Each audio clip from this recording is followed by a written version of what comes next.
Growing health emergency.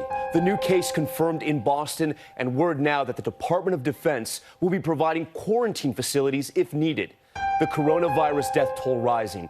This as there are now more than 12,000 cases confirmed worldwide. The Trump administration declaring a public health emergency. All this expected to have a major effect on businesses worldwide. The U.S. military says if needed, it is ready to provide quarantine housing for up to 1,000 evacuees at bases in Colorado, California, and Texas. In the middle of the Caribbean, exit the house! A powerful earthquake rattled the region. Guys, there was just an earthquake. Panicked people running from their homes and offices. The arrest of 3 alleged white supremacists is raising alarms ahead of a gun rights rally in Richmond, Virginia. The state's governor says there is credible intelligence of potential violence at Monday's event. Jeff Begaze is in Richmond outside of the Capitol. Jeff, who are these men? Images presented in court Thursday paint a picture of a group preparing for battle. Long guns and some appearing to wear fatigues.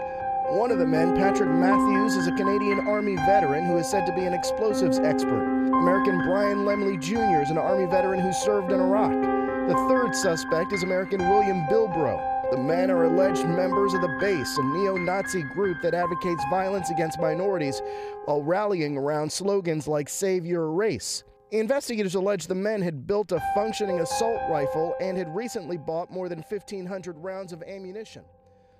Is over, so at this point, folks are starting to leave the Capitol grounds. They'll take buses back home. Many of them took buses from various parts of the state to get here today. But look, I talked to a couple of folks who were at the rally who said overall, they feel good about what happened, that, really nothing happened. And again, that was a good thing. And really that this was just a show.